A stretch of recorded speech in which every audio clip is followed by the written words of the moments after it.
1988 ഫെബ്രുവരി 14 അർജന്റീനയിലെ Rosario പട്ടണത്തിൽ കരിപുരണ്ട ചുമരുകൾക്കുള്ളിലാണ് അവൻ ജനിച്ചു വീണത്. ഏറെ കഷ്ടപ്പാടും ദാരിദ്ര്യവും സഹിച്ചാണ് അവൻ വളർന്നു തുടങ്ങിയത്. വളരെ ചെറുപ്പത്തിലേ അവൻ അവന്റെ അനിയത്തിമാർക്കൊപ്പം ഖനിയിൽ ഖനനം ചെയ്യുവാൻ പോകുമായിരുന്നു. അന്നവൻ അവരോട് പറയുമായിരുന്നു, ഈ കരിയെല്ലാം മായുന്ന ഒരു ദിനം വരും, ഞാൻ ഫുട്ബോൾ കളിക്കും. അതെ, അവനൊടുവിൽ ഒരു ഫുട്ബോളറായി. ഇന്നവനെ ഫുട്ബോൾ ജനത ഒരു ഒറ്റ ശ്വാസത്തിൽ വിളിക്കുന്നത് ആൽബി സെലസ്റ്റകളുടെ മാലാഗ എന്നാണ്.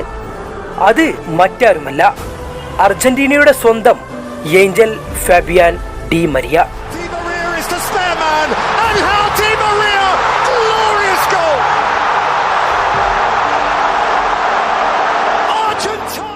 റൊസാരിയോ തെരുവിലെ കുഞ്ഞു വീട്ടിലെ ചുമരുകൾക്കുള്ളിൽ പടർന്ന കറുത്ത പൊടി നോക്കി പിന്നെയും അവർ സങ്കടപ്പെടും. അതിനിടയിലും ആ കൊച്ചു പയ്യൻ തുകൽപന്ത് തട്ടാൻ പോയി. തിരിച്ചെത്തുമ്പോൾ അവൻ അവന്റെ കുഞ്ഞനിയത്തിയെ തേടും. അവൾ ചേച്ചിക്കൊപ്പം അപ്പോൾ കൽക്കരി ഖനനത്തിലാകും. അവന്റെ കാലുകളിൽ ഒളിഞ്ഞിരിക്കുന്ന സ്വർണഖനി അവർ കിനാവ് കണ്ടു. അർജന്റീനയിലെ എല്ലാ കുഞ്ഞുങ്ങളെയും പോലെ ആ ആകാശനീല കുപ്പായത്തിൽ അവനും പന്തു തട്ടുന്നത് ഒരു ഖനി തൊഴിലാളിയുടെ 3 മക്കളും ഒരുപോലെ സ്വപ്നം കണ്ടു. ആ സ്വപ്നം നെയ്യാൻ അവർക്കുണ്ടായിരുന്നത് കരിപുരണ്ട ഒരു കുഞ്ഞിമുറി മാത്രം. കുഞ്ഞുനാൾ മുതൽ അവർ കൽക്കരി ഖനിയിൽ പണിയെടുത്തു. അവന് പിന്നെയും ഫുട്ബോൾ കളിക്കണമെന്നായിരുന്നു. എന്നാൽ അവന്റെ ബൂട്ടുകൾ തകർന്നു. ബൂട്ടില്ലാതെ കളി മുടങ്ങി. ദാരിദ്ര്യം പടർന്ന വീട്ടിലിരുന്ന് അവന്റെ അച്ഛനാലോചിച്ചു, അവന് കളിക്കാൻ ബൂട്ട് വാങ്ങിയാൽ സഹോദരികൾക്ക് ചെരുപ്പ് വാങ്ങാൻ പണം തികയില്ല എന്ന്. അവന് വേണ്ടി ആ സഹോദരിമാർ ചെരുപ്പിടാതെ സ്കൂളിൽ പോയി. ആ സഹനത്തിന് വിലയുണ്ടായി. ആ ബൂട്ടുകളാണ് 2021 കോപ്പ അമേരിക്കയിൽ ബ്രസീലിന്റെ ഹൃദയം തകർത്തത്.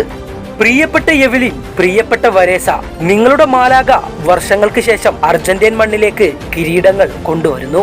ഇതാ നിങ്ങളുടെ മാലാഗ അർജന്റീനയുടെ ഹീറോയാകുന്നു. 2021 കോപ്പ അമേരിക്ക സ്വപ്ന ഫൈനലിൽ അർജന്റീനക്ക് വിജയ ഗോൾ കൊണ്ടുവന്നത് ഏഞ്ചൽ ഡി മരിയയുടെ മിന്നും ഗോളാണ്. പിന്നീട് ഫൈനലിസിമയിലും വേൾഡ് കപ്പ് ഫൈനലിൽ ഫ്രാൻസിനെതിരെയും ആ തിളങ്ങുന്ന ബൂട്ട് ലക്ഷ്യം കണ്ടു. ആ തിളങ്ങുന്ന ബൂട്ടിന് നന്ദി പറയേണ്ടത് ചെരുപ്പിടാതെ നടന്ന ആ സഹോദരിമാരോടാണ്. അതിനു മുൻപ് വാഹനാപകടത്തിൽ നിന്ന് അവനെ രക്ഷിച്ച അവന്റെ അമ്മ ഡയാന ഹെർണാണ്ടസിനോടാണ്. ഈ 3 സ്ത്രീകളില്ലെങ്കിൽ ഏഞ്ചൽ ഡി മരിയ എന്ന ഫുട്ബോൾ താരം ചരിത്രത്തിൽ ഉദയം ചെയ്യില്ല. എത്രയോ അഭിമുഖങ്ങളിൽ ഏഞ്ചൽ ഡി മരിയ അവന്റെ സഹോദരിമാരുടെ സഹനത്തെക്കുറിച്ച് പിന്നെയും പറഞ്ഞു. ഒരു മാധ്യമപ്രവർത്തകൻ ഒരിക്കൽ ഡി മരിയയോട് ചോദിച്ചു, താങ്കൾ ഒരു ഫുട്ബോളർ ആകുമായിരുന്നില്ലെങ്കിൽ പിന്നെ എന്താകുമായിരുന്നേനെ എന്ന്.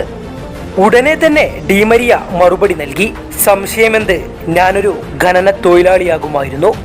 അതെ, ഏഞ്ചൽ ഡി മരിയ എന്ന അർജന്റീൻ മാലാഗയുടെ സ്വപ്നങ്ങൾക്ക് ചിറകുകൾ നൽകിയത് അവന്റെ സഹോദരിമാരായിരുന്നു. അങ്ങനെ അയാൾക്ക് സാധ്യമായതെല്ലാം ചെയ്തുകൊണ്ട് ആൽബി സെലസ്റ്റൻ കുപ്പായത്തിൽ നിന്നും പടിയിറങ്ങുകയാണ്.